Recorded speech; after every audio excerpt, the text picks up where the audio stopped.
지속성장연구소의 심경수라고 합니다. 지속성장연구소는 저는 이제 일본계 컨설팅 펌을 12년, 13년 정도 대표를 하다가 2018년도에 지속성장연구소라는 연구소를 설립을 했고요. 연구소는 이제 HR과 관련된 컨설팅도 하고, 그 다음에 조직문화 관련된 컨설팅도 합니다. 이 토킹북은 사실은 이제 제가 일본에서 한 10여 년 넘게 저는 생활을 했거든요. 그러다가 이제 일본계 기업의 한국법인 대표로 이제 발령이 돼서 하면서 2006년도부터 2006년, 7년 그 정도부터 서울에 와가지고 제일 먼저 시작한 게 이 토킹북이에요. 하게 된 취지는 지금은 이제 우리가 모두가 이 스마트폰만 보는데 그 당시 2006년, 7년은 아직 스마트폰이 나오기 전이어가지고 지하철을 타면은 저는 이제 일본에서 10년 넘게 있으면서 항상 지하철 타면은 책 보는 문화가 되게 그냥 일상적인 느낌이잖아요. 근데 우리 딱 들어와가지고 지하철을 타는데 앉아 계신 분이든 서 계신 분이든 책 보는 분이 전혀 안 계시더라고요. 그래서 이런 직장인들 책을 4개로 해가지고 좀 이렇게 사람들에게 선한 영향력을 좀 하면 좋겠다라고 싶어가지고 제가 이제 저희 회사가 삼성동에 있었어요. 삼성동에 마침 이제 교육도 하는 회사여가지고 강의장이 있잖아요. 강의장을 가지고 있다는 거는 참 좋은 것 같아요. 활용도가 높아가지고. 그래서 물론 저처럼 뭔가 이렇게 같이 대중들하고 뭔가 하고 싶은 분들은 많아요, 되게. 근데 항상 걸림돌이 되는 게 강의장이더라고요. 저녁에 1시간을 빌려도 10몇만 원씩 내야 되고 하니까. 저도 지금 지난주부터 이제 HR 포럼, SGI HR 포럼 해가지고, 지난주부터 시작을 했는데, 그것도 분기부에 한 번씩 오거든요. 근데 강의장, 대관료가 2시간에 30만 원 내요. 그래서 이런 사정 때문에, 마침 저희 강의장이 있으니까, 저는 책을 쓴 저자만 초청을 하고, 그 다음에 이제 이렇게 책 좋아하시는 분들 오셔가지고, 이제 갖고 있는 놀이터에서 같이 하는 거죠. 그렇게 해서 한 15년 전에 시작을 했습니다. 분기 한 번씩 해서 벌써 15년째 이어오고 있고, 그래서 지금이 오늘이 65회째인가 그래요.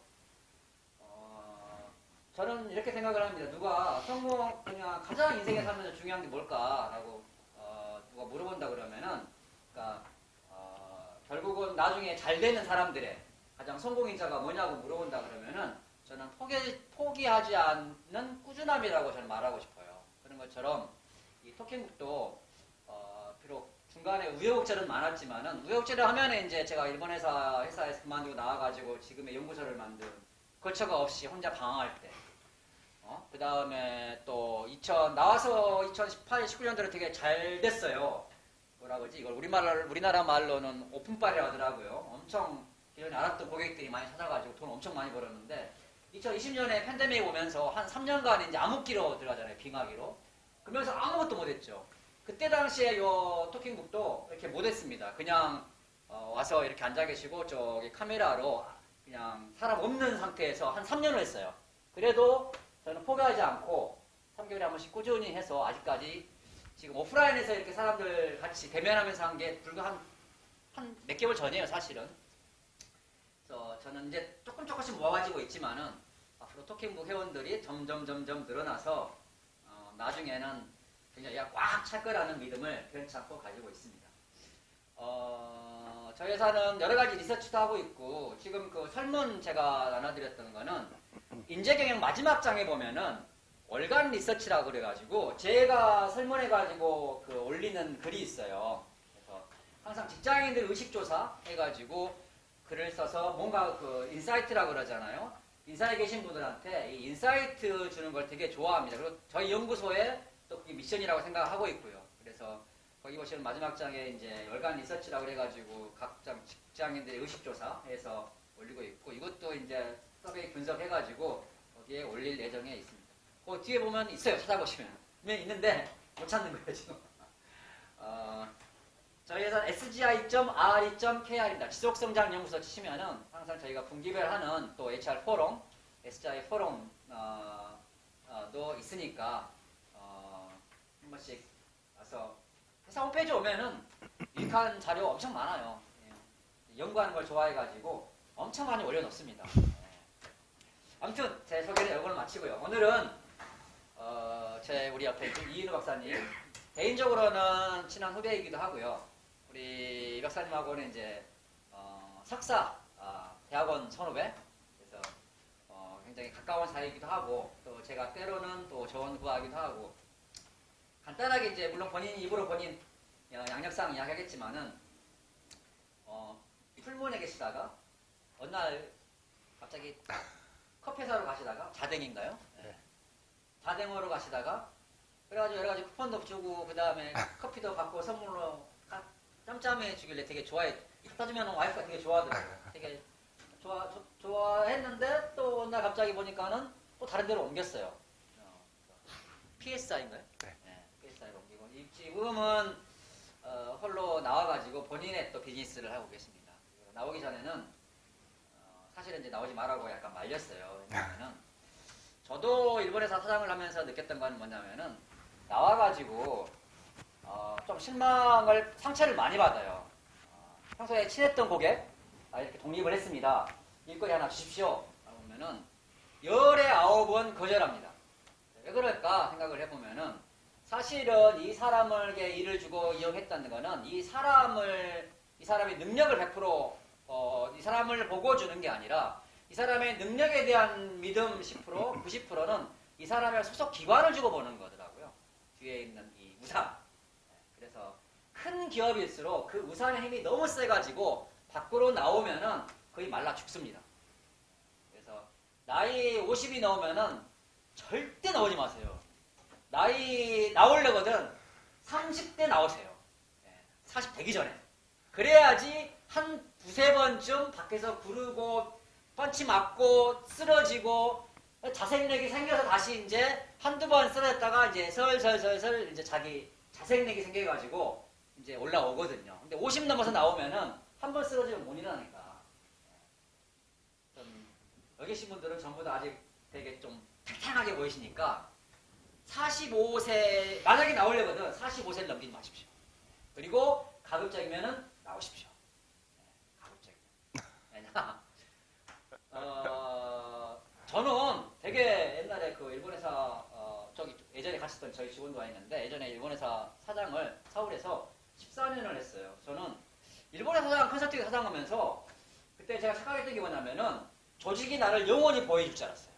근데 조직은 단지 이 사람의 능력이 필요해서 잠깐 데리고 있는 거지, 이 사람을 영원히 지켜주지 않습니다. 이 사람보다 더 능력이 뛰어난 사람이 올라오면은 이 사람을 조용히 나가라고 길을 열어줍니다. 나중에 힘없고 빼먹고 나이 먹고 나오느니 차라리 한 살이라도 더 젊었을 때 나오는 게 낫다. 왜냐? 이 회사가 내가 주인이 아닌 이상은 절대 나를 보호해주지 않는다. 그냥 내 단물만 빨아먹고 있다. 라는 걸 말씀을 드리면서. 근데 내가 왜 이야기를 했지? 우리 친구 이인우 박사.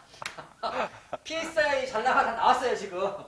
나온 지 몇 달 안 돼. 네. 지금 제일 아마 뭔가 서러움을 당하고 있지 않을 때가 아닌가라고 생각을 해서 갑자기 치밀한 마음이 들었네요. 그러나 몇 번 뻗지 맞고 쓰러지면서 또 맷집이 생기면서 네. 또 능력 있는 사람은 일어섭니다. 시간이 가서 내가 잘 나왔구나. 네, 그렇게 생각하라고 믿으면서 자, 우리 이인우 박사님 이제 본인의 시간을 가져야죠. 네. 제 소개는 이걸로 마치도록 하겠습니다. 인사는 우리 이 박사님 자기소개 듣고 강의 듣도록 할게요, 여러분. 자, 박수로 맞으시기 바랍니다. 감사합니다. 오늘 이렇게 바쁘신데도 자리해 주셔서 감사합니다. 그럼 시작해 보도록 하겠습니다. 저는 이렇게 앉아서 하는 것보다 그래도 서서 하는 게 그래도 괜찮겠죠? 네. 이 책 이름이 리더의 말습관이거든요.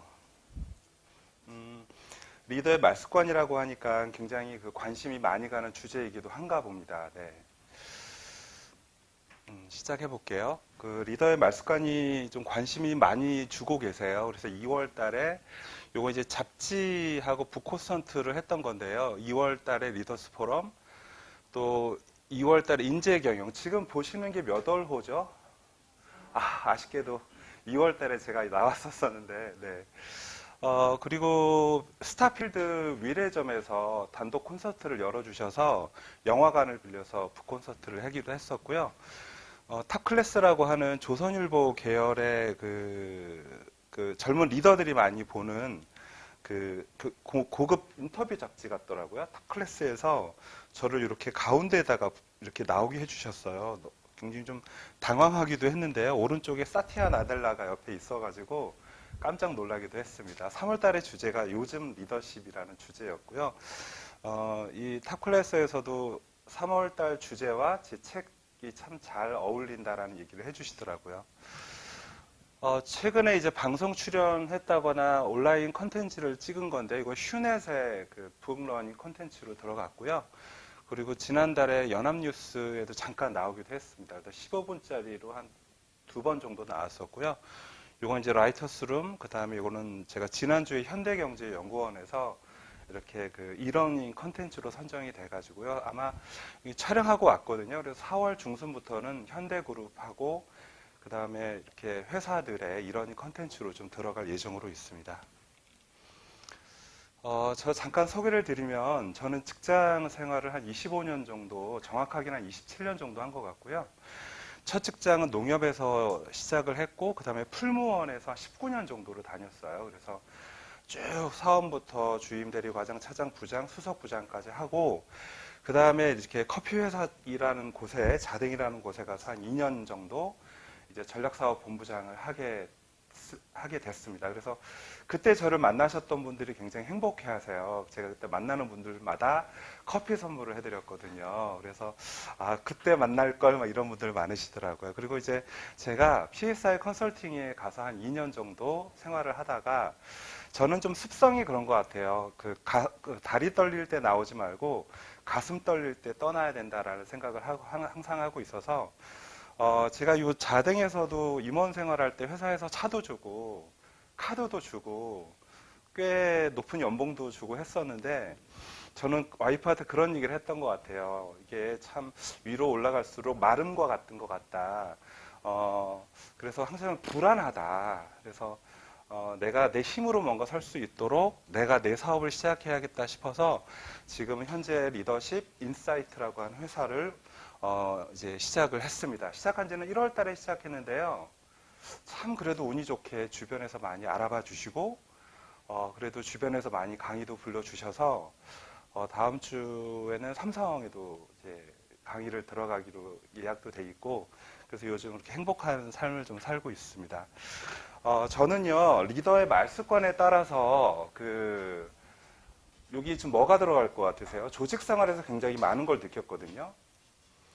리더의 말에 따라서 높고 낮은 뭐가 결정이 된다. 또 리더의 말에 따라서 구성원에 긍정적이고 부정적인 뭐에 영향을 준다라고 저는 항상 생각을 하고 있었어요. 뭐라고 생각하세요? 제가 오늘 선물을 못 갖고 와서 그냥 제가 내려보도록 하겠습니다. 저는요, 조직 생활을 한 25년을 정말 이렇게 아주 그 텐션 높은 데서 영업팀장 생활을 하고 또 일정 부분은 교육팀장 생활을 하면서 리더의 말에 따라서 성과가 결정된다라는 것을 굉장히 많이 생각을 하고 그 피부로 많이 느꼈습니다. 그리고 리더의 말에 따라서 구성원들의 행동이 아주 그냥 급격하게 변한다라는 것을 저는 정말 많이 봤던 것 같아요. 그래서 새로운 리더가 바뀔 때마다 그 리더에게 뭔가 맞춰야 되잖아요. 그래서 그러다 보니까 구성원의 행동도 이제 바뀌게 되는 거죠. 그것이 긍정적이든 부정적이든요. 사회심리학자 쿠르트 레윈이 얘기한 것처럼 가장 이론적인 것이 가장 실용적이고 실용적인 것이 가장 이론적이라고 하는 거에 생각으로 이 책을 쓸 때 저 고민을 많이 했어요. 어렵게 쓸까? 진짜 쉽게 쓸까? 고민을 정말 많이 했거든요. 어렵게 쓸까라고 생각을 해서 뒤에다가 다 출처 붙여서 논문 붙여가지고 어렵게 갈까? 그러다가 딱 결정을 내렸습니다. 최대한 쉽게 쓴다. 어떤 리더도 2시간 안에 읽도록 한다. 그리고 제가 쓰면서 제일 어려웠던 것은 한 문장을 40글자 안으로 쓰려고 노력을 했습니다. 한 문장을 40글자 안으로. 그래서 책을 탁 보면 굉장히 빨리빨리 읽혀주시고요. 그리고 모든 문단에 2갈씩으로 적었어요. 그래서 위에 첫 줄 2줄만 읽어도 이 책에서 무슨 얘기를 하려고 한다는지를 빨리 파악하실 수 있도록 쉽게 쓰려고 했고요. 네. 리더의 말에 따라서 굉장히 좀 많은 게 바뀌죠. 성과와 또 조직의 영향력. 우리는 지금 리더이거나 언젠가 다 리더가 되거든요. 이거는 자의적이든 타의적이든 반드시 리더가 되죠. 지금 리더이거나. 제가 이 책을 처음에 시작하는 얘기를 이제 엘리자베스 여왕을 얘기로 시작을 해요.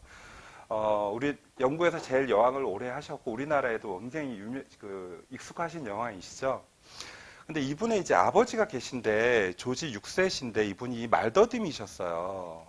말더듬인데 실제 사진인데 말더듬인데 국왕이 말더듬이니까 얼마나 불편해요. 그래서 이걸 가지고 소재로 찍은 영화 킹스 스피치도 있죠. 상대 국가, 전쟁을 해야 되는 독일은 히틀러가 있었고요. 히틀러를 옆에서 돕는 달병과인 괴벨스까지 있었거든요. 그런데 영국의 왕은 말을 더듬는 거예요. 어떻게 이걸 해야 돼요? 국민들을 하나로 만들어야 되는데. 잠깐 볼까요?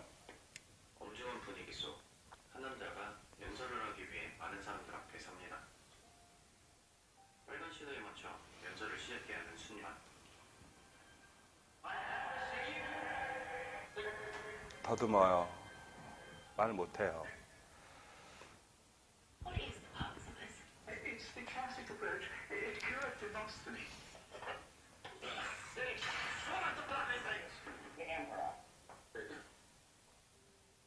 Another coup. You have such perseverance, Bertie. You're the bravest man I know.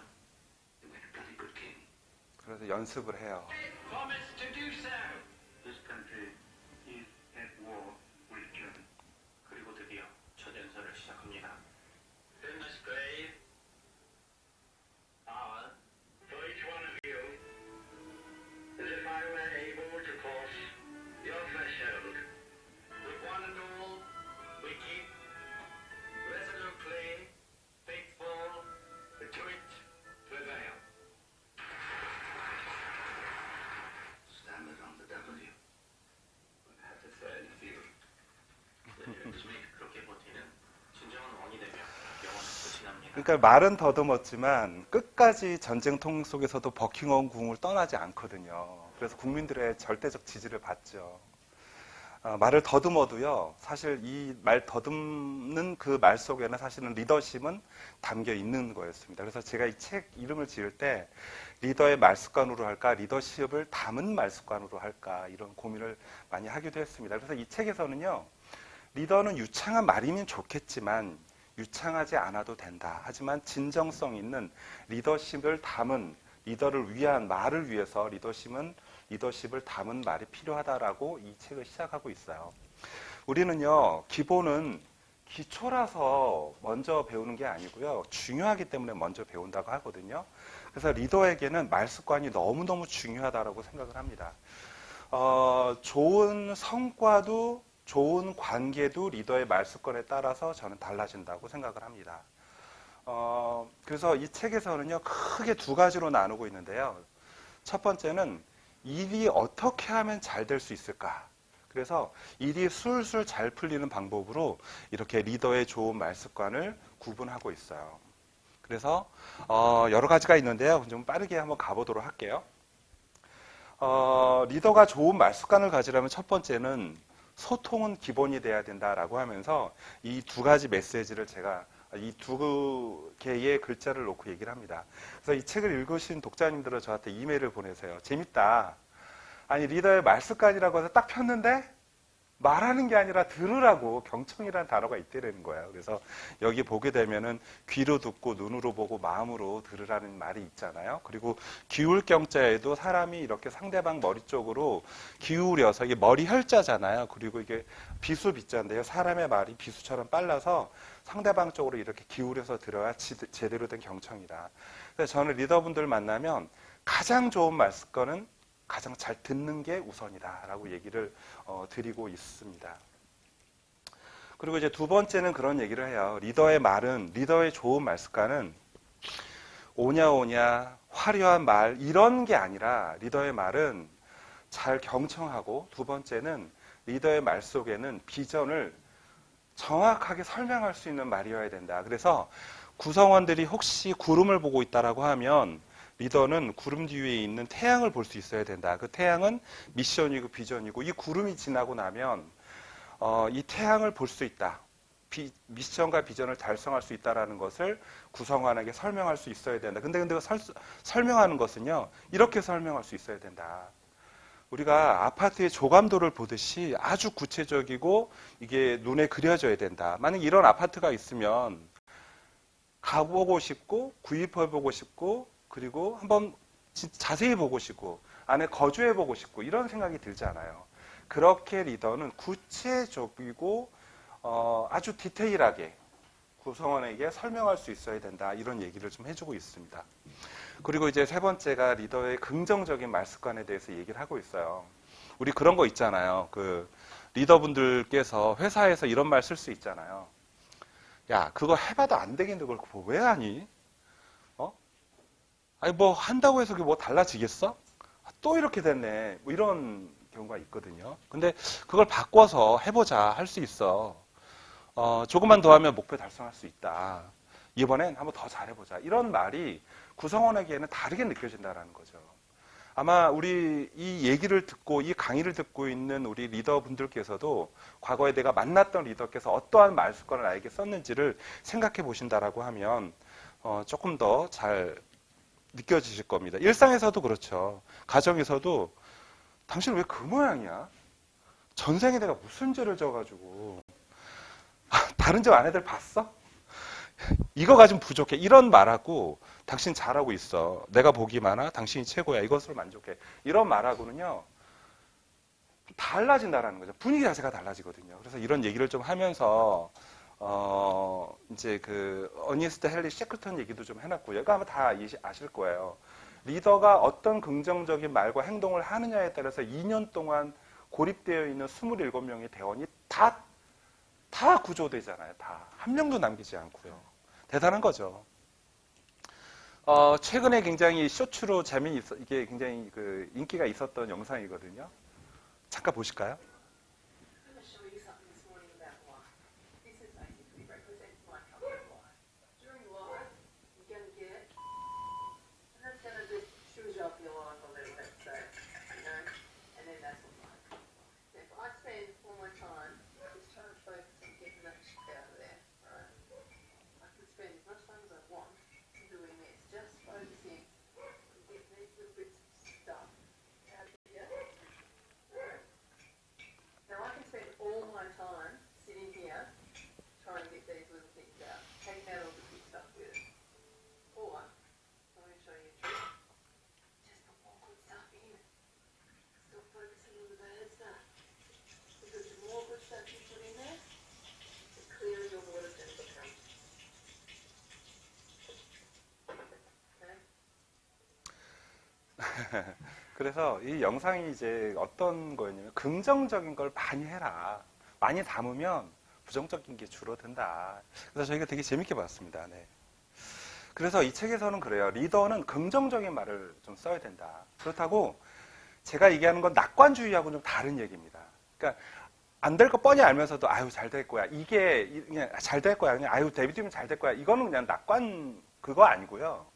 정확하게 상황을 판단하고 객관적으로 분석해서 긍정적으로 이끌어갈 수 있는 리더의 말습관. 그게 필요하다는 얘기를 이 책에서는 구체적으로 얘기를 좀 하고 있습니다. 그리고 이제 리더는 그 말 속에 통찰력을 좀 가지고 있어야 된다. 이것이 이제 통찰력은 인사이트죠.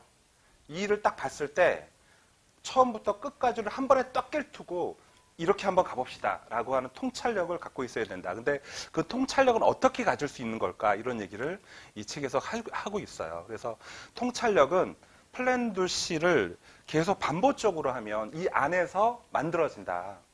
사실 맞는 얘기잖아요. 그래서 제가 예를 들었던 게 이거죠. 우리가 사회과학 조사에서 우리가 연구 방법론에서 이 얘기를 아마 많이 쓰잖아요. 원인과 결과에 대해서. 원인과 결과에 대해서 계속 반복적으로 관리하다 보면 통찰력은 만들어진다. 그래서 리더는 본인의 업무에 대해서 원인과 결과에 대해서 반복적으로 끊임없이 연구해야 된다라는 얘기를 이 책에서 하고 있습니다. 그래서 제가 이제 사례도 이런 걸 넣어놨어요. 계획하죠. 자, 차 들어오면 이제 어떻게 하자? 이제 실행해 봅니다. 실행해 보면서 어디가 잘 되고 어디가 잘못됐는지를 파악을 하는 거죠. 계획하고 있다가 실행을 하고 차가 나가면 다시 리뷰해 보겠죠. 이걸 수천 번씩 반복을 합니다. 그래서 이것을 2,000번 정도 반복한 회사가 세계 신기록을 갖고 있어요. 이게 이제 그 2,000번 정도 해가지고 세계 신기록을 갖고 있는 그 몇 초인지 보시겠어요? 1초 1.88초로 되는 거죠. 그래서 이렇게 되기까지 리더가 얼마나 많이 계획하고 실행하고 리뷰해보고 계획하고 실행하고 리뷰해보고 이런 과정 속에서 리더는 분명히 그 안에서 인사이트를 찾는다. 그 안에서 통찰력을 가지고 구성원에게 안내할 수 있다라는 내용들을 이 책에서 얘기를 하고 있습니다. 그리고 이제 리더는 이제는 지시하는 시대가 아니라 요청하는 시대다. 이거 해! 이게 아니라 이렇게 해주시기 바랍니다. 믿고 기다리고 있겠습니다. 이제 요청하는 시대거든요. 야, 까라면 까! 이러는 시대는 이제는 아닌 거죠. 그래서 하버드 비즈니스 스쿨에서도 그런 얘기를 하고 있어요. 관리의 시대가 아니라 이제 관계의 시대이다. 그래서 이제 이 책에는 요거는 제가 만들었습니다. 그래서 지시하지 말고 이렇게 나이스하게 요청하십시오, 리더 여러분. 그래서 NICE인 건데요. 요청받는 사람이 적절한지, 그리고 요청받는 사람의 이익은 무엇인지 설명해 주시고, 요청하는 내용이 정확하고 구체적으로 아주 클리어한지, 무엇을 해달라는 것인지, 그 결과물이 정확하게 해달라는 거죠. 그리고 요청을 하면서 칭찬과 감사의 메시지를 담고 있는지를 생각하면서 리더는 요청하면 좋다. 그래서 제가 나이스하게 요청하세요. 나이스하게. 이런 얘기를 하면 아, 이게 무슨 뜻이구나 이렇게 이해들을 해주십니다. 제 속도가 너무 빠른가요? 괜찮으신가요? 예, 제가 책 내용을 좀 압축해서 보통 1시간 반 특강하는 것들을 이렇게 좀 1시간 안에 하려다 보니까 조금 스피디하게 가더라도 이해 좀 해주시기 바라겠습니다. 제가 농협의 첫 직장 생활을 시작할 때 저희 선배님께서 저한테 이런 얘기를 해주시더라고요. 한 직급 높게 생각하고 한 직급 낮게 행동하면 모든 게 다 잘 될 것이다. 저는 너무 고마운 거예요. 저는 참 운이 좋아서 좋은 리더들을 많이 만났던 것 같아요. 한 직급 높게 생각하면 위와 소통이 될 것이고, 한 직급 낮게 행동하면 후배 직원들과의 아주 유대관계와 소통이 또 잘 될 것이다. 이건 무슨 거냐면 임경업전에 나오는 건데, 그 오랑캐를 이렇게 막기 위해서 임경업 장군이 국민들과 그 군인들에게 이제 일을 시킨 거예요. 성벽을 높게 쌓아라. 그래 이제 성벽을 쌓는데 날씨 더 죽겠는데 이만한 돌을 막 쌓으려니 힘들잖아요. 돌이 넘어지기라도 하면 다치기라도 할 텐데. 그래서 이제 군인들이 그럽니다. 아, 진짜 임경업 누군지는 모르겠는데 방어사인지 임경업인지 짜증나 죽겠네. 이렇게 날 도와준데 힘들게 이렇게 왜 일을 시키는 거야? 그래서 옆에서 아, 그러게 말이야. 힘들어 죽겠는데 날도 더워 죽겠는데 누구야 도대체? 투덜투덜 짜증 내고 있는데 옆에 어떤 사람이 그러더라는 겁니다. 여보게들 임경업 너무 뭐라가 하지 마시게. 그 임경업 여기 있지 않소. 이렇게 얘기를 하더래요. 본인이 스스로 말을 하고 솔선수범을 하고 있었던 거죠. 그래서 저는 리더분들 만나면 그럽니다. 요청하고 지시했다라고 하면 그것을 하기 위해서 본인이 솔선수범하고 있는지도 생각해 보자. 그것이 진정성 있는 리더의 말습관이고, 내가 한 2주 안에 내가 한 직급 높게 생각하고 한 직급 낮게 행동한 것들이 어떤 일들이 있었는지도 한번 적어보자. 이렇게 얘기를 하면 되게 의미 있게 생각을 하시더라고요. 그리고 리더의 말 속에는 신뢰가 좀 있어야 되는데, 그 신뢰는 말하는 것과 행동하는 것이 일치돼야 되는 거겠죠. 말만 하고 행동을 안 하면 말이 앞서는 거고, 말 안 하고 행동하면 예측이 불가능한 리더가 되는 거거든요. 근데 말하고 행동하면 말과 행동이 일치되는 거고요. 말도 안 하고 행동도 안 하면 이거는 아무 일도 일어나지 않는 거죠. 사실 조직에서 이러한 일은 잘 없어요. 요 오른쪽에 이렇게 기역자로 3가지가 있을 수 있는 일인데요. 신뢰의 구간은 여기니까 이렇게 리더의 신뢰의 구간 속에서 우리는 트러스트폴을 할 수 있었으면 좋겠다라고 얘기를 합니다. 구글에다가 트러스트폴이라고 이렇게 입력을 하면 정말 수백만 개의 짤들이 이렇게 보이거든요. 과연 구성원들이 나를 믿고 이렇게 트러스트폴을 할 수 있는지 한번 생각해 보자라고 이 책에는 얘기하고 있습니다. 그리고 이제 이 책에는 리더의 좋은 말습관은 좋은 관계를 만들고, 좋은 관계를 강화하고, 관계를 확대해주고, 그 관계를 단단하게 해서 기회도 가져다 준다라는 얘기들을 사례를 가지고 얘기를 좀 해놨거든요. 이거는 책에 나와 있으니까 좀 넘어갈게요. 그리고 리더의 좋은 말습관은 저는 스피치라고 쓰고 스피치라고 읽어야 된다고 제가 이 책에 써놨어요. 그래서 연습해야 된다. 이렇게. 하루아침에 리더의 좋은 말습관이 생기는 것이 아니라 아니 오늘 하나 좋은 말하고 내일 하나 또 좋은 리더십이 담긴 말습관을 가지려고 노력한다라고 하면 좋지 않을까. 그래서 데일 카네기도 그랬거든요. 동서 고금을 막론해가지고 처음부터 달변가는 없다. 좋은 말습관을 갖는 것은 연습하는 것이다. 그래서 저는 이런 얘기도 해냈어요. 직장에서도 좋은 말습관을 가지면 관계가 이렇게 잘 만들어지는 것처럼 SNS에서도 그렇게 하자. 어떤 SNS 같은 거 보면 막 이렇게 리더가 말을 배설하듯이 하는 경우가 있거든요. 내 계정인데 뭐 왜 상관하는 거냐. 볼 사람 보고 말 사람 말하라. 이런 경우가 있거든요. 그러지 말고 SNS에서도 어떻게 보면 하나의 공공재니까 좋은 말습관으로 선한 영향력을 좀 줄 수 있도록 했으면 좋겠다. 이런 얘기도 좀 적어놓고요. 그래서 이제 그렇다고 하면 어떻게 하면 리더가 좋은 말습관을 가질 것이냐. 그래서 제가 7가지 방법으로 넣어놨어요. 여기 2가지는 마음에 관한 거고요. 존중과 배려. 나도 귀한 만큼 당신도 귀하고 당신이 귀한 만큼 나도 귀하다. 그리고 배려는 어떻게 하는 것인지 경청과 공감. 네, 요거는 마인드, 요거는 어떻게 하면 잘 듣는 방법, 요거는 어떻게 하면 말하는 방법. 그리고 끝에 이 사랑이라는 것은 늘까 말까 하다가 끝에는 넣습니다. 왜 넣게 됐냐면 리더분들 중에서 가끔 실수로 욕을 하는 경우들이 있거든요. 잘 하시다가 욕을 하면 아주 그건 리더십에 치명적이고 큰 타격을 입힐 수 있습니다. 그래서 그런 제가 이제 그 고려대학교의 문형구 교수님이라고 하는 그분 수업을 이제 석사 때 들을 때 그분께서 수업을 끝나고 저랑 같이 이렇게 식사를 가는 과정에 그런 얘기를 하시는 거예요. 어떤 리더도 욕을 하면 안 된다. 그때 제가 그 얘기는 그때는 싹 스쳐가는데 조직 생활하면서 그게 자꾸 올라오더라고요. 아, 맞다.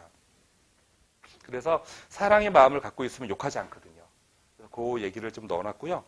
이 부분도 책에 되게 재밌게 써놨어요. 실제 사례들을 좀 넣어놨거든요. 그래서 제가 존중하는 방법, 그 다음에 배려는 어떻게 하는 것인지 실제 회사 생활에서 있었던 사례들을 가지고 넣어놨으니까요.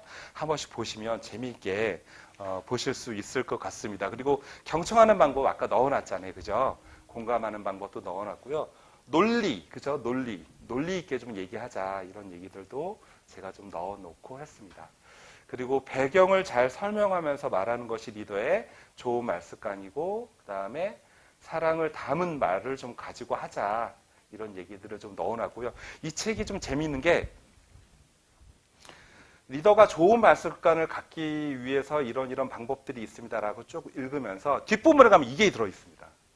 제가 조직 생활을 하면서 리더분들께 얼마나 그 상황별로 제가 좋은 말습관을 갖고 있는 리더와 그렇지 않은 리더를 제가 만나면서 이런 상황을 자세하게 좀 넣는 거예요. 그래서 회의할 때 어떻게 말하면 좋은지, 코칭 피드백 할 때 어떻게 하면 좋은지, 신세대와 소통할 때 어떻게 하면 좋은지, 업무를 지시할 땐 어떻게 할 건지, 갈등을 해결할 땐 어떤 좋은 말습관이 필요한지, 심지어는 회식할 땐 어떻게 하면 좋은지. 그래서 제가 MZ세대분들 만나면 그런 얘기 많이 물어봤어요. Z세대분들 만나면 회식할 때 가장 좋은 리더의 말습관이 뭐냐, 또 회식할 때 가장 싫은 리더의 말습관이 뭐냐, 이런 거 많이 물어봤거든요. 그랬더니 좋은 건 여기다 넣어놨고요. 싫은 거는 이런 얘기를 해주시더라고요. 회식 다 끝났는데 리더가 잠깐 나 할 말 있어. 회식 분위기 확 다운 시키는 거죠. 그리고 이제 얘기하다가 성이 덜 찬 거예요. 내일 아침에 출근해서 얘기 좀 더 할게. 이러면 이제 MZ세대분들은 너무 싫다라는 거예요. 그래서 제가 이제 신세대분들께 그러면 회식할 때 리더가 어떻게 얘기했으면 좋겠냐. 그랬더니 이런 얘기 많이 해주시더라고요. 회식 시작하기 전에 짧게 얘기해 주십시오. 우리 다 들을 준비 돼 있습니다. 안 듣겠다는 게 아니라 들을 준비 다 돼 있습니다. 그래서 회식할 때는 어떻게 해야 되는지 짧게 얘기하고 그분들과 회식이 굉장히 좋은 거거든요. 서로 간에 좀 회사 사무실이라는 공간을 좀 벗어나서 소통할 수 있는 굉장히 좋은 공간이 좋은 시간이 공간이잖아요. 그리고 중간 보고할 때, 동기부여할 때, 직원 육성할 때, 성과 면담할 때 직급 체계가 있는 이 하이어라키가 있는 조직에서의 어떻게 직장인이 말하면 좋은지도 구체적인 사례를 가지고 적어놨어요. 그래서 이거 읽어보시면 되게 재밌게 좀 보실 수 있고요. 뭐 이제 그 대기업에 있는 그 상무님께서 저한테 연락이 온 거예요. 자기가 평소에 최근 3년 동안에 처음부터 끝까지 읽은 책이 없대요. 근데 이 책을 딱 들으면서 끝까지 읽는데, 이거 실제 사례야. 이러면서, 자기가 좀 많이 와닿았대요. 그래서, 이 책을 처음부터 끝까지 읽는데, 한 3시간 정도에 너무 빨리 이렇게 읽을 수 있어서 좋았다. 이런 얘기를 해주시더라고요. 그래서, 이 부분도 보시게 되면, 아마 직장인 생활하시는 분들이나 또 조직에서 조직 개발하실 때 우리 구성원분들에게 어떤 메시지를 이렇게 좀 전달하면서 좀 개선됐으면 좋겠다라고 할 때 여기 있는 내용들이 좀 도움이 된다라고 하시더라고요. 그래서 이제 여기에 보면 그런 것들이 적어놨어요. 회의 시간에는 2가식으로 말하자. 책도 2가식으로 제가 적어놨거든요. 그리고 회의할 때 품위서처럼 말하면 된다. 피드백할 때는 어떻게 하면 됩니다라고 해서 요점들만 제가 이렇게 슬라이드에 좀 보여드리는 거예요. 그리고 회사에서 질문할 때 어떻게 좀 바꿔서 얘기해 보세요. 이렇게. 네. 이런 거 있잖아요. 뭐 했어 안 했어? 뭐 이런 게. 갔다 왔어 안 갔다 왔어? 할 거야 안 할 거야? 했어 안 했어? 이런 거 있죠. 들었어 안 들었어? 목표 달성 하냐 못하냐 이런 거 있잖아요. 이건 다 닫힌 질문이거든요. 그래서 이런 얘기들을 좀 적어놨고요. 그리고 MZ세대와 소통할 때는 어떻게 하면 좋은지, 그리고 MZ세대가 어떠한 특성을 가지고 있고 MZ세대가 어떠한 리더를 인정하는지, MZ 신세대가 어떤 리더를 인정하고 그 리더십을 따라가는지, 이런 내용들도 제가 넣어놨고요. 이분들과 소통하려면 뭐 아주 그냥 뭐 요즘 그 말 줄여서 하는 거 있잖아요. 그런 거 막 공부하려고 그러지 마시고 케이스 바이 케이스처럼 케바케처럼 사바사로 대해주셔라. 이게 가장 중요한 얘기다. 얘기를 이 책에 넣어놨습니다. 왜냐면 이러한 걸 가지고요, 딱 그 잘라서 MZ세대는 원래 이래 이러면 이게 소통 자체가 안 되거든요. MZ세대는 회식 싫어한다. 절대 안 그러더라고요. 회식 좋아하는 MZ세대 얼마나 많으신데요.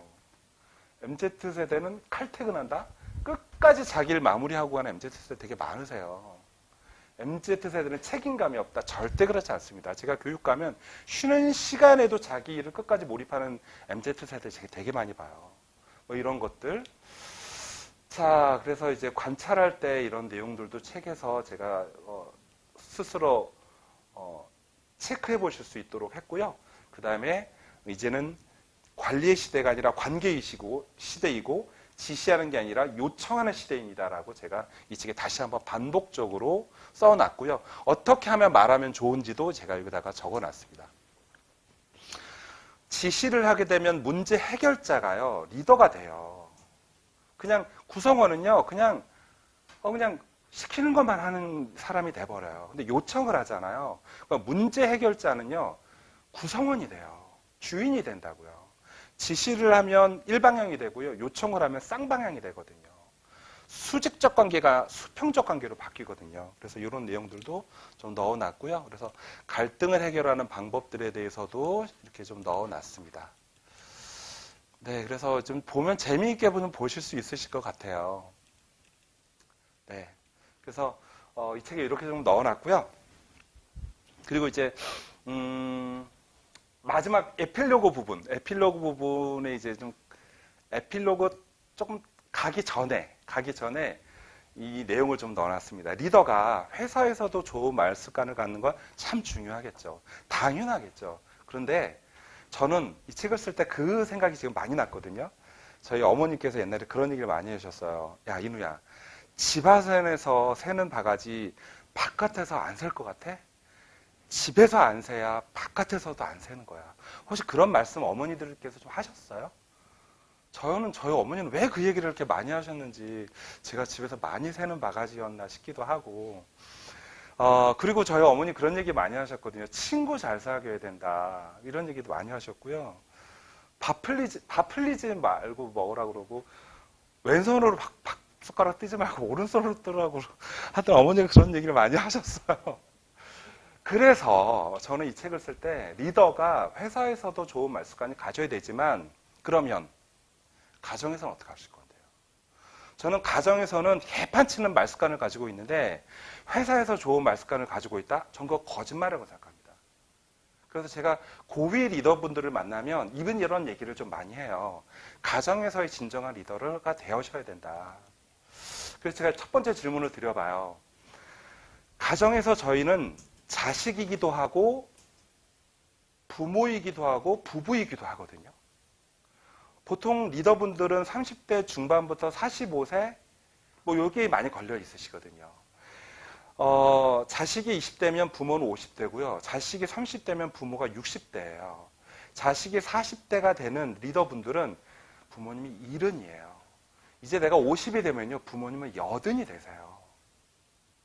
내가 30대의 리더할 때는 달라요. 내가 40대의 리더가 되면 부모님은 70이세요. 그래서 자식으로서의 말습관 너무 중요하다. 그러면 자식으로서의 말습관 어떤 것이 제일 중요하다고 생각하세요? 저는 여러 가지가 있겠지만 저는 이거 같아요. 저는 제가 생각했을 때 자주 하는 게 제일 좋은 것 같아요. 그래서 저는요. 아침에 한 번, 저녁 때 한 번 항상 하거든요. 1년 365일. 저희 어머니가 12년 전에 돌아가셨는데 어머니가 돌아가셨을 때 저는 그때 생각을 했어요. 아버지한테 외롭지 않게 아침 저녁으로 꼭 전화를 해야겠다. 그 약속을 지금도 지키고 있거든요. 그런데 항상 별거 아니에요. 아버지 뭐 드셨어요? 제가 충청도 사람이거든요. 그럼 아버지가 봄동 넣어가지고 된장국 끓여 먹었어 이래요. 그러면 아유 맛있겠어요 이래요. 그래서 제가 아버지한테 맨날 그래요. 아버지 내일 날씨 어때요? 이러면은 저희 아버지는 그걸 항상 저한테 가르쳐 주시려고 날씨 뉴스를요 너무 자세하게 보세요. 그러면서 제가 집이 가평이거든요. 가평에 이제 전원주택을 짓고 살고 있는데 저희 아버지가 항상 두 곳의 날씨를 알려주세요. 윤희야 가평 날씨는 어떻고 너 내일 강의 서울 나러 가지? 서울 기온은 어때? 오전에는 비 올 확률이 몇 %고 오후에는 비 내릴 확률이 몇 %로 늘어나. 그래서 넌 내일 꼭 우산을 챙겨가야 돼. 그래서 저희 아버지가 저에게는 기상 캐스터가 되세요. 얼마나 좋아하시는지 모르세요. 그리고 차만 타면 꼭 스피커폰을 열고 아이들과 아버지와 연결을 합니다. 아버지 저 지금 예똥이 데리고 학교 가요. 저희 예담이라는 딸이 있는데 별칭이 예똥이라고 그러거든요.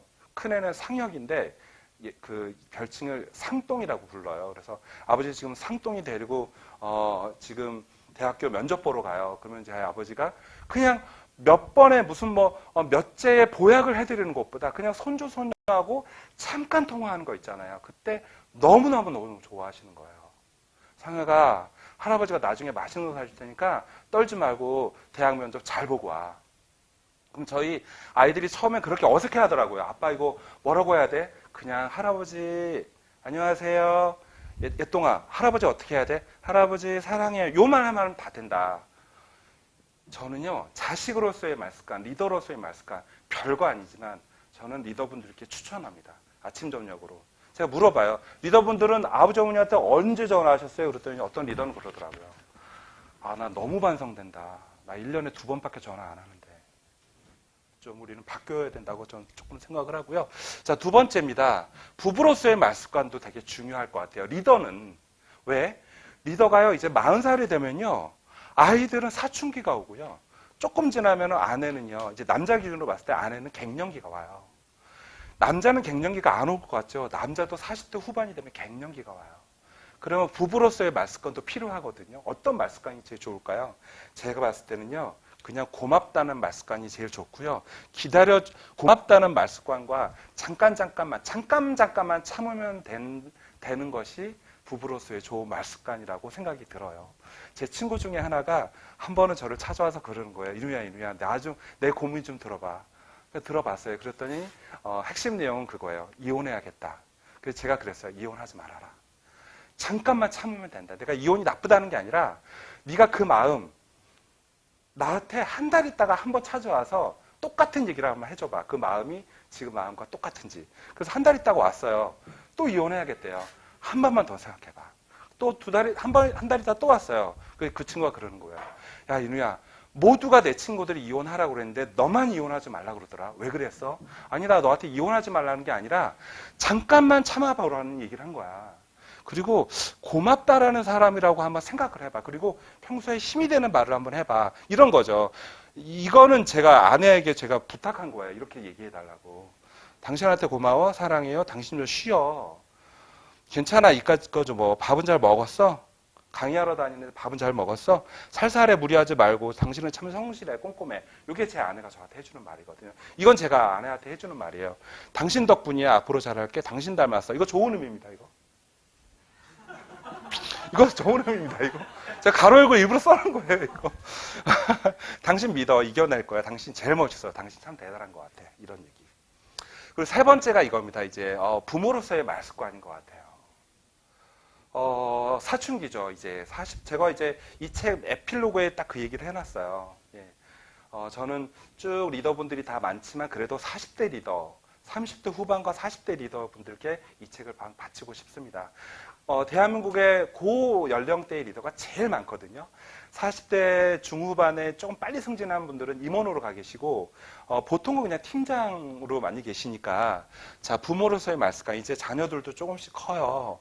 어떤 게 좋을까? 저는 이런 얘기를 한 거죠. 사필다로 얘기를 하자. 사필다는 뭐냐면 이거예요. 사랑하는 말을 좀 해주자. 그리고 필요한 만큼만 얘기하자. 그리고 따뜻하게 좀 말해주자. 야, 너 컴퓨터 왜 켰어? 아니, 저 숙제하려고 킨 거예요. 아, 게임하려고 킨 거 아니었어? 네. 저 그냥 숙제 안 할래요. 이렇게 돼버리거든요. 그래서 이건 제가 한 게 아니라 제 아내가 저한테 얘기해 주더라고요. 기다려주면 된다. 그래서 기다려주니까 되더라고요. 그래서 근데 우리는 대부분 이렇게 얘기 안 하잖아요. 사랑하는 말 필요한 만큼만 따뜻하게 말하자고 했는데 우리는 보통 이렇게 얘기할 경우가 많거든요. 사납게 말하고 필요 이상으로 말하고 따갑게 말하는 경우가 많거든요. 그래서 저는 이 책을 읽으면서 빨리 읽을 수 있고 제가 한 문장을 정말 40글자 안으로 쓰려고 부단히 진짜 이렇게 말을 40글자 안으로 쓴다라는 게요.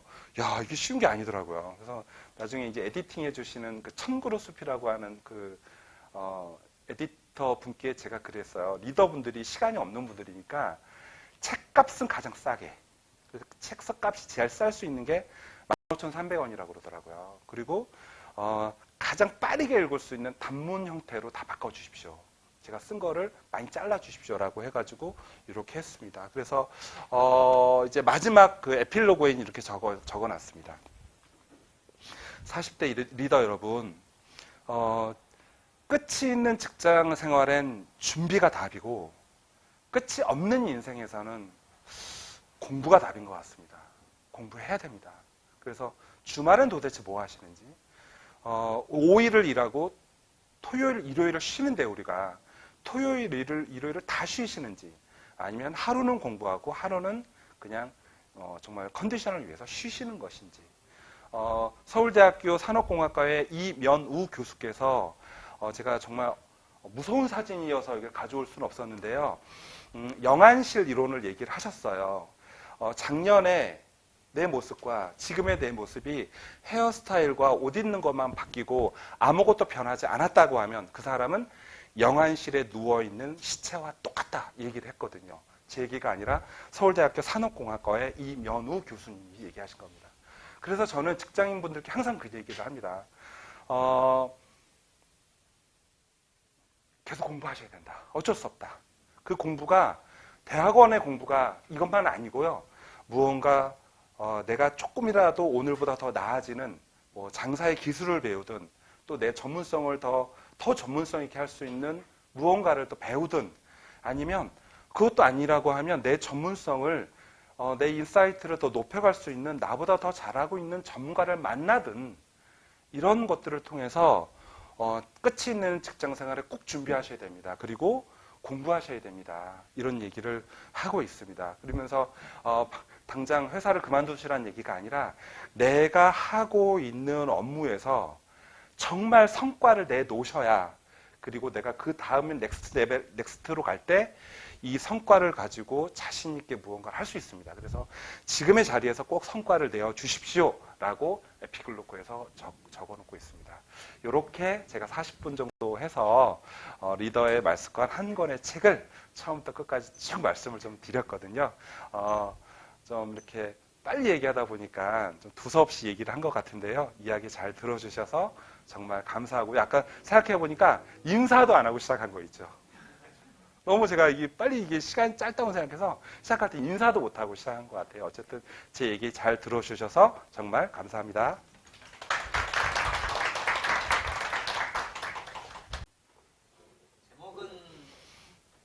책 제목은 리더의 말습관인데, 여러분 들으셨겠지만은 꼭 리더만에 해당 문제가 아니라 살아가는 데 있어서 그냥 모든 사람들의 말에 해야 되는 말하는 그 패턴이라고 이야기 되잖아요. 마인드 같은 거? 마인드 같은 거, 네, 그렇죠. 예절, 애절. 에티켓, 그다음에 또 소양, 기본 소양 뭐 이런 것들이라고 저는 생각을 해요. 아까 우리 그 내용 중에 아빠로서의 말, 그다음에 와이프로서의 말, 부모로서의 말, 네. 뭐 그런 거 있는 것처럼 꼭 리더가 아니더라도 그러고 보면은 원래 그런 말이 있는데, 이게 뭐 너무 많은 고객층을 대상으로 하면은 책이 그럼 표적이 없어져서 책이 망한다고. 그러니까요. 그래도 저기 12월 말 정도에 사실은 출판사 서점에서 팔기 시작했는데요. 1월 달에 1000권이 팔리고 2월 달에 1000권이 팔려서 지금 2쇄가 찍어서 지금 매달 한 1000권씩 지금 나가고 있는 책이기도 합니다. 잘 구입해 주셔서 감사하게 생각하고 있습니다. 많이 나가네. 네. 여기 있는 분들이 또 입소문 내가지고 이제 계속 나가요. 네, 좀 블로그에 홍보 좀 해주세요. 혹시 질문 있으실까요? 예, 뭐라도 좋습니다. 주변 신경 쓰지 마시고요. 그냥 하고 싶은 얘기, 네, 뭐 좀 느끼셨던 얘기도 좋고 편하게 좀 아무거나 좋습니다. 과거 쭉 경력을 보시고 또 내가 또 비슷한 길을 가겠다라고 생각하시는 분들은 그런 것도 네, 괜찮아요. 또 미리 또 어떤 과정에 어떤 변곡점이 있었으니까 라는 질문도 괜찮을 것 같아요. 준비하시는 동안 제가 뭐 하나 물을까요? 네네. 그러면 여기 뭐 책을 쓴 사람들은 또 이제 또 다음 책을 쓰자마자 다음 책을 구상을 많이 하잖아요. 맞습니다. 네, 뭐 지금 구상하고 있는 게 있나요? 예, 구상하고 있는 게 하나 있긴 있어요. 2개 구상하고 있거든요. 하나는 책 제목도 생각을 해놨어요. 하나는 리더의 성과 코칭이라고 하는. 그러니까 제가 조직 생활에 있으면서 어떻게 후배에게 성과 코칭을 했더니 이 후배가 잘 따라오는 그런 경험들이 있잖아요. 그래서 그런 것들을 하는 게 하나 있고요. 두 번째는 에세이 같은 건데 몽키라는 책을 좀 쓰고 싶어요. 그래서 제가 10년 전에 상표 특허를 하나 냈어요. 10년 전에 한번 생각해 보세요. 몽은 꿈몽자고요. 키는 영어로 키예요. 꿈을 여는 열쇠. 그래서 꿈을 여는 열쇠가 있는 것 같더라고요. 그래서 저는 꿈을 여는 열쇠 아저씨가 좀 되고 싶고, 그래서 지금 그 책도 좀 쓰고 있거든요. 그래서 책 제목도 몽키. 그 몽키가 아니었나? 네, 그 몽키가 이 원숭이 몽키가 아니라 꿈을 여는 열쇠라는 것으로 이렇게 2개의 책을 지금 준비하고 있습니다. 지금 왠지 모르게 에너지 버스 같은 느낌이 살짝 드네요. 네, 맞습니다. 그런 느낌도 좀 있네요. 에너지 버스. 네. 예, 아무거나 편하게 그냥 물어보시면, 네. 네, 아까 전에 지시보다는 요청을 하라고 얘기를 하셨는데, 네. 그 요청도 완곡한 형태가 지시의 한 형태가 아닌가 저는 그런 생각이 드는데, 네. 좀 더 차이점을 주자면, 요렇게 봐주시면 될 것 같아요. 지시는 구성원을 고려하지 않는 상태에서의 내 입장에서의 일방적으로 얘기를 해주는 거라고 좀 봐주시면 좋을 것 같고, 요청은 이것을 왜 당신에게 이렇게 얘기하게 돼야 되는지에 대한 배경이 있잖아요.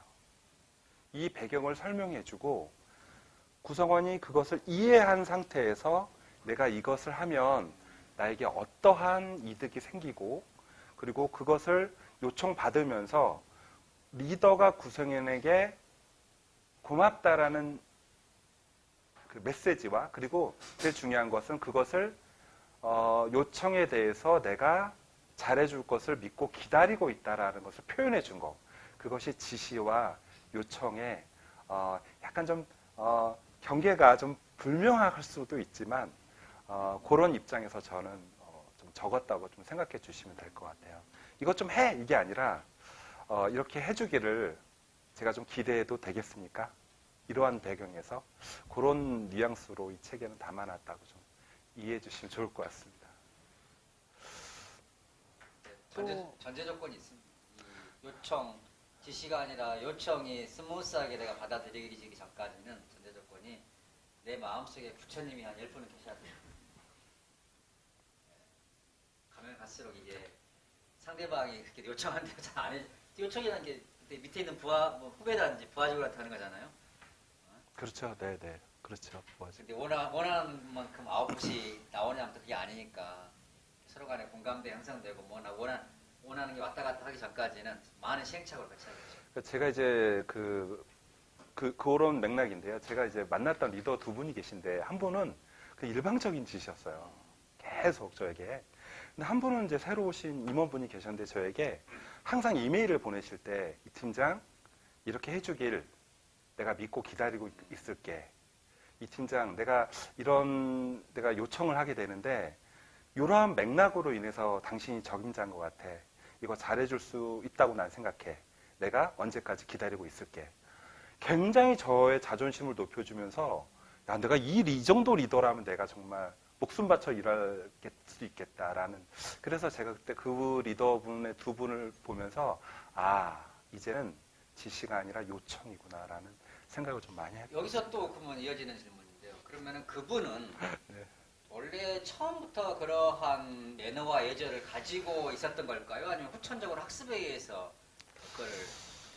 그런 행동이 나오는 걸까요? 그래서 그것까지는 제가 여쭤보진 않아서 여쭤보진 않았는데 네. 우리가 항상 요청만 할 수는 없겠죠. 막 위급한 상황에서 지금 뭐 그런 상태에서 그때는 뭐 바로 지시해야 되겠죠. 근데 지시보다는 이제 요청이라는 쪽에 사용되는 것들이 더 많아지는 시대가 되지 않았냐. 그러니까 스타트 위드 Y라는 책을 쓴 사이먼 사이넥의 책을 보더라도 이제는 신세대 분들에게 업무를 얘기할 때 왜 이 일을 해야 되는지에 대한 Y를 잘 설명해 주고 요청해야 된다라는 얘기를 그 책에서도 하고 있더라고요. 제가 좀 얘기가 좀 되셨을까요? 아유 고맙습니다. 네. 또 다른 말을 써놓긴 하셨는데 끝이 있는 직장을 준비가 명언이 지금 혹시 이제 다른 것을 하기 위해서 준비하는 그런 건 언제부터? 저는요 제가 기회가 된다면 38살의 리더부터 45세 리더분들과 진짜 이렇게 워크숍을 해보고 싶어요. 제가 38의 리더였을 때 정말 인생에 너무 많은 고민을 한 거예요. 왜 그러냐면 38이 되니까요. 그때 제가 송파에 살았었는데 아이들의 교육이 걱정이 되고요. 그 다음에 38이 넘어가니까요. 나 이제 직장 언제까지 다닐 수 있지? 위기가 확 생기고요. 그리고 아내가 저의 얼굴을 쳐다볼 때마다 겁이 났어요. 이 가정을 어떻게 건사해야 된다는 것 때문에. 그래서 제가 38살에 제가 여러 가지 방법으로 저에 대해서 더 들여다보기 시작했어요. 개인적으로 저를 수업 분석을 해보기도 했고요. 그리고 저를 대체할 수 있는지 마이클 포터 교수의 5 포시스 모델을 가져다가 가운데다가 제 이름을 딱 넣어놓고 이인우를 대체할 수 있는 거 뭐지? 이인우의 경쟁자는 누구지? 뭐 이런 것들을 경영기법을 안에다가 저를 대입해봤어요. 수업 분석에다가 저를 넣어본 거예요. 그래서 이인우의 강점과 약점, 위기와 기회 이런 것들을 파악해보고 그리고 저만이 갖고 있는 제가 엑셀에다가 인생 차트를 제가 적어놨어요. 이인우가 38살 때는 아버지 나이는 몇 살, 아내 나이는 몇 살, 아이들의 나이는 몇 살. 이인우가 45이 됐을 때는 아버지의 나이는 몇 살, 아내의 나이는 몇 살, 아이들의 나이는 몇 살, 우리의 재산은 어떤 상태, 뭐 이런 것들을 엑셀로 저는 그렇게 여러 가지를 할 수 있는지 몰랐어요.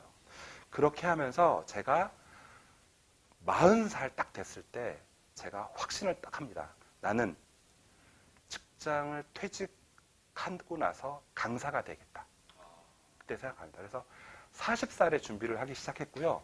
40살에 대학원 가서 이런 선배님을 만났고요. 그리고 10년 동안 준비를, 사실은 8년 정도 준비를 해서 한 48? 48? 맞아, 기억나네요. 옛날에 나는 이제 그 교육회사 사장을 하고 있었고, 예, 저는 이제 회사 직장 다니고 다니고 있으면서 맨날 와가지고 물어봤어요. 강사가 되려면 어떻게 해야 돼요? 어떻게 뭘 돼요? 해야 돼요? 뭐가 필요해야 돼? 뭐가 필요해요? 그래서 내가 직장에 있을 때가 좋은 거야 라고 했는데 그때부터 생각이 그리고 이제 플랜 A가 강사라는 거였고요. 플랜 B, 플랜 C까지 만들어놨어요. 그래서 플랜 B, 플랜 C는 이게 안 되면 이거 하고 이거 안 되면 이거 한다. 그래서 제가 풀땡땡이라는 회사 오래 다녔잖아요. 그 회사에서 항상 시나리오 플래닝이라는 걸 했었거든요. 그래서- 말을 못해. 우리가 뭐 전국 방송도 아니고 풀무원. 풀무원이고요. 아직 풀무원의 팀장으로 있을 때 풀무원이 시나리오 플래닝을 좀 잘 했어요. 그 회사가. 그래서 제가 제 인생에서도 시나리오 플래닝을 했었어요. 그래서 이렇게 하면은 될 것이다. 근데요, 너무 신기한 게요, 되더라고요. 그래서 그게 하나가 있고, 네, 이 정도. 또 다른 질문, 선생님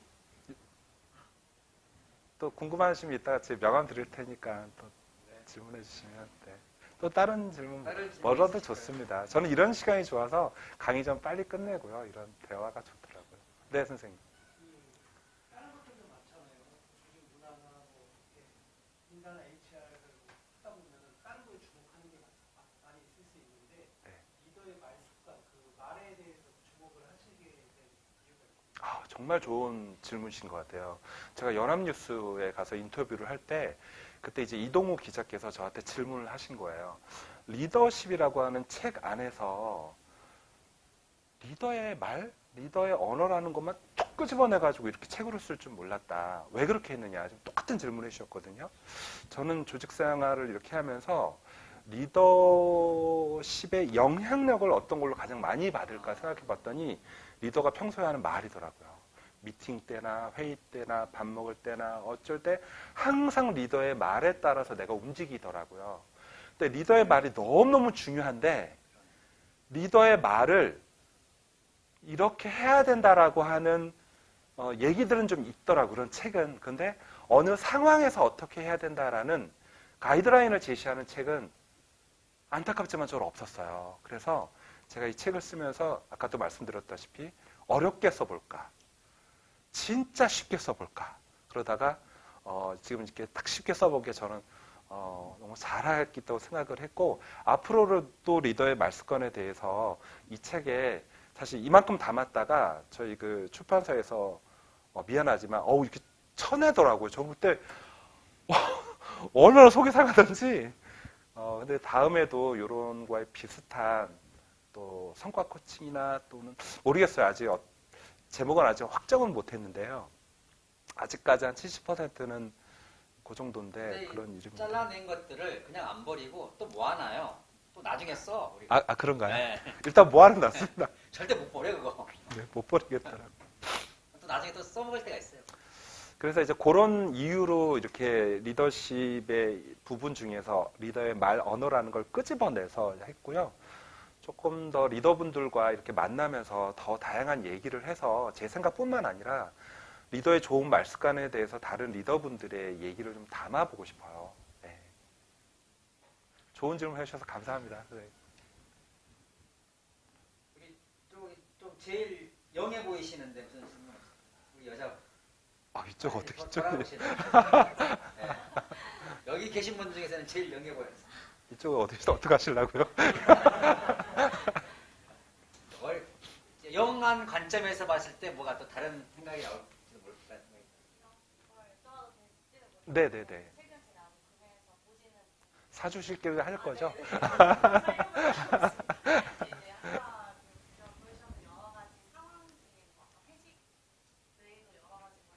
네네네.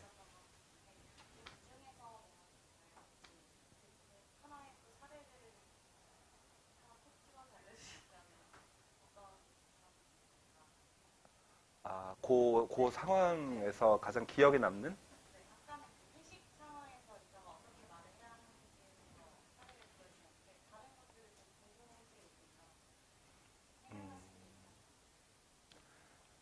예, 많죠. 저는 그 여러 가지 상황들이 되게 많잖아요. 회사에서는. 근데 회사에서 가장 많은 상황이 어떤 것인가 이렇게 보면은 리더분들과 가장 많이 만날 때는 회의할 때인 것 같아요. 회의할 때 가장 많이 만나잖아요. 근데 제가 만났던 리더분들 중에서는 여러 유형이 있겠지만 이해를 돕기 위해서 제가 두 유형만 나눠볼게요. 한 유형은 회의를 하고 나면 참 시원한 회의가 있어요. 회의를 갔다 나오면 딱 나오자마자 내가 할 것들이 방향성이 딱 정해지는 회의가 있는 거예요. 그분과의 회의를 하면 항상 참 명쾌해요. 딱 끝나고 나면 딱 내가 집중할 수가 있거든요. 근데 어떤 리더분을 만나면 회의가 1시간 하기로 했는데 3시간이 가고 3시간을 했는데 나왔는데 무슨 회의했는지 모르겠는 거예요. 그리고 회의할 때 너무 답답한 거예요. 무슨 말씀이신지라 이해를 못 하겠는 거예요. 그래서 저는 이 책에 그런 얘기를 해놨어요. 리더 여러분, 회의할 때 두 갈씩으로 얘기해 주세요. 구성원분들이 잘 알아들을 수 있도록 먼저 얘기하고 싶은 것을 첫면에 얘기해 주세요. 그리고 본인 이야기 해 주세요. 이게 넣어놨거든요. 그거 외에도 뭐 회식할 때 얘기, 그 다음에 뭐 업무를 지시할 때도 있잖아요. 지시할 때는 이렇게 하세요. 뭐 재밌는 얘기들도 많이 있거든요. 그 식당에서의 갈등 상황도 되게 재밌게 넣어놨으니까 그것도 한번 읽어보시면 예, 상사와 식당에 가가지고 내가 원하지 않는 메뉴가 나와가지고 이거를 어떻게 해야 되는지 그런 갈등 상황도 해놨으니까요. 같은 사물을 가지고도 입장차라 그러잖아요. 입장에 따라서 해석이 다르더라고요. 저희 이제 지속성장연구소를 쳐보시면 저기서 홈페이지가 나오는데 저기 한 컨텐츠가 10개 정도 돼요. 근데 제가 가장 재밌게 올리는 컨텐츠 중에 하나가 CEO 인터뷰가 있고 팀원 인터뷰가 있어요. 예를 들면 같은 회의도 CEO 인터뷰에서 그러니까 물론 회사는 다른 사람들이죠. CEO는 회사를 어떻게 진행하십니까? 미션, 비전, 코어 밸류가 회사에 흐르기 위해서 저는 굉장히 회의를 다이나믹하게 하고 우리 구성원들은 굉장히 제 말에 굉장히 머리 받는 그 모습이 정말 보기 좋습니다. 회의를 주도하는 게 자기 주도성을 가지고 한다는 게 자부심을 가지고 얘기해요. 팀원 인터뷰에서 날라온 쭉 이게 해서 컨텐츠 이제 올리면서 제가 느낀 거는 뭐냐면은 제일 세상에서 진짜 싫은 리더 어떤 사람이 어떤 유형입니까? 얼마 전에 누가 한 7년차 팀원이 쓴 짐 혼자 말하고 지 혼자 끝내버리더라. 같은 사물도 바라보는 시각에 따라 입장차가 있구나 그런 생각을 했어요. 좋으신 말씀 같아요, 진짜. 관점이 다 다르니까. 입장이 다르니까. 네, 관점이 다르니까. 그래서 저는 이제 직업병이기도 한데 식당 같은 데 가잖아요. 그러면은 같은 회사에서 온 사람들, 특히 이제 친구들이 아니라 위아래 같은 회사에서 상사와 부하 사이에 이렇게 3명, 4명이 온 사람들이 옆 테이블에 앉아있잖아요. 나도 모르게 이야기가 쫑긋해져요. 나도 모르게 어떤 이야기를 하나. 근데 항상 제가 굉장히 많이 겪었던 공통점 특징 중에 하나는 뭐냐면은 굉장히 밥 먹으면서 화기애애하게 막 회사 이야기를 많이 해요. 분위기가 되게 좋아 보여요. 야, 저 회사는 참 팀워크도 좋고 위아래가 소통도 잘 되고 되게 되게 이상적인 회사네 라고 생각을 하는데 그런 모습이 한 10개가 연출되면은 항상 7개, 평균적으로 한 50%, 60% 정도는 그리고 나서 또 습관이 뭐냐면은 그 가장 젊은 친구들이 밖에 나가면 따라 나가요. 따라 나가서 화장실 겸사겸사 따라 나가서 자기들끼리 이야기하는 거를 또 한번 들어요. 그러면은 아까 이야기했던 화기애애했던 10개 회 중에 확률적으로 한 5개, 50%는 그 밖에 나간 젊은 친구들이 자기 위에 상사를 씹어. 네. 예. 하여튼 말이야, 뭐 이러려고 우리가 여기 왔나 하는 식으로 해서. 그래서 야, 그러니까 절대 리더로 현혹되면 안 되는 게 앉아있는 마의 멤버들이 끄떡끄떡하면서 예 맞습니다 팀장님, 예 맞습니다 이사님, 아 그래야 합니다 어르신 말씀하십니다를 그걸 100% 믿는 바보들이 있어요. 네. 절대 미쳐. 그냥 내 앞에 앉아 있으니까 끄떡끄떡 동조를 해주는 거지 절대 동의하는 게 아니다. 저는 그렇게 생각합니다. 저도 그렇게 생각합니다. 또 뭐 이렇게 말씀해 주실 거 있으시면 제 책을 갖고 오신 선생님도 계신 것 같은데 그 혹시 읽고 뭐 이렇게 느낀 점이나 뭐 이렇게 해주실 얘기나. 그러면 이제 머리가 하얘지죠. 이제. 네, 네, 네. 저는 조직에서 이렇게 저희 회사 안에 있는 리더들의 언어 습관들을 코칭하고 개선하는 업무들을 하고 있는데 아, 너무 좋으시네요. 예, 하다 보니까 다들 나이도 있으시고 리더가 됐다는 거는 조직에서 내가 인정받았다라는 인식이 있으셔서 그런지 그런 말 습관을 사실 고치는 게 쉽지가 않더라고요. 그렇죠. 그래서 개선을 해보려고 해도 잘 안 바뀌신 분도 있고 맞아요. 스스로가 뭐가 잘못인지 인지를 못하시는 분도 많고 맞아요. 맞아요. 그래서 박사님은 많은 리더들을 만나보셨을 텐데 실제로 보셨을 때 리더들의 말 습관이 정말로 어떻게 개선되시는지 좋은 사례가 있거나 만약에 성공적으로 바뀐다면은 그렇게 바뀔 수 있었던 혹시 공통된 성공 요인이라든지 네. 그런 것들이 있을지가. 되게 좋은 질문을 해주신 것 같아요. 일단 저는 이렇게 근본적인 이제 저도 저에게 질문을 해봤어요. 사람의 성격이 바뀔 것이냐? 안 바뀌잖아요. 말 습관을 어떻게 바꿔요? 그런데 관점은 바꿀 수 있는 것 같아요. 성격은 못 바꾸더라도 품성은 바꾸더라고요. 품성은 바꾸더라고요. 그래서 저는 리더분들 만나면 그런 얘기해요. 성격 바꾸라는 얘기도 아니고 성인구자 되라는 말씀 아닙니다. 품성을 좀 바꿔주십시오. 그 바꾸셔야 된다는 얘기는 관점을 바꾸시라는 얘기고 그 관점은 제가 얘기하는 것보다 세계적인 석학이 말씀드리는 게 나을 것 같습니다. 그래서 하버드 경영대학원의 빌 조지 교수께서 이런 얘기를 하셨어요. 훌륭한 성공하는 리더는 훌륭한 코치다라는 아티클에서 이런 얘기를 하셨어요. 리더도 변했고 리더십도 변했다. 리더도 베이비붐 세대, X세대, 밀레니엄 세대, 이제 Z세대도 리더로 올라왔어요. 조금 있으면 알파 세대가 이제 들어오겠죠? 아직은 안 들어왔죠? 지금 이제 잘파 세대라고 해서 Z와 알파 세대를 묶어서 이제 마케팅은 시작이 됐거든요.